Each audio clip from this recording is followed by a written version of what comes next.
Hello lovely viewers, আসসালামু আলাইকুম। এচে kitchen চ্যানেলে আজকে আরও একটি নতুন রেসিপি দেখার জন্য সবাইকে ওয়েলকাম জানাচ্ছি। আজ তৈরি করে দেখাবো বিস্কুট।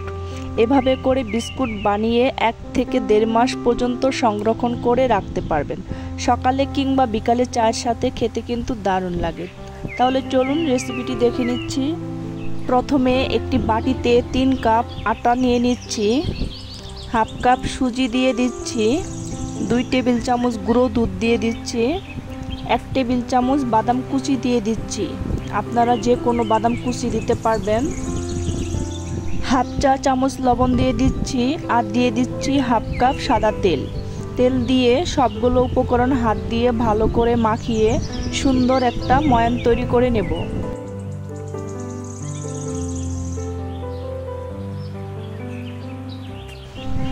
যখন দেখবেন এভাবে মুট করলে দলা পেকে যাচ্ছে, তখন বুঝতে হবে ময়ানটা হয়ে গেছে।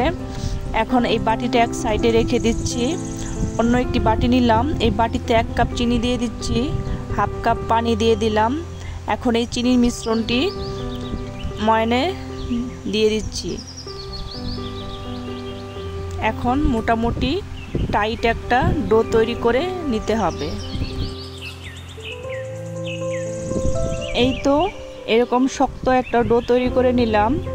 এখন এই ডোটাকে মাঝখান থেকে 2 ভাগ করে নেব। তারপর বাটিটা এক সাইডে রেখে দিচ্ছি।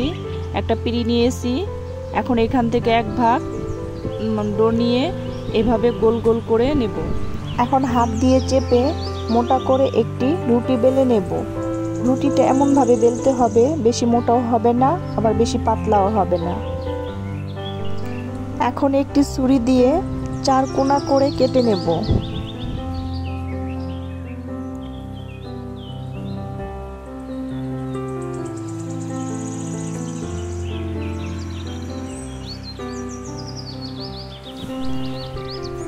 এখন ছুরি দিয়ে এভাবে দাগ টেনে নেব।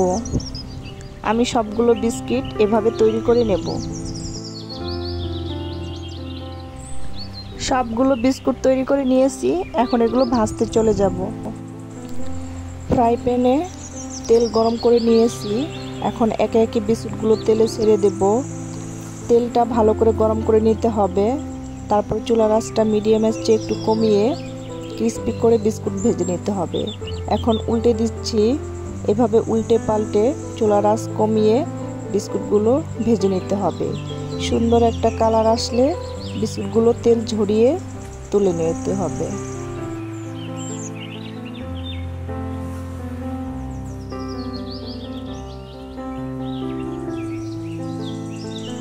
এখন দ্বিতীয় ব্যাচে বিস্কুটগুলো ভেজে নেব।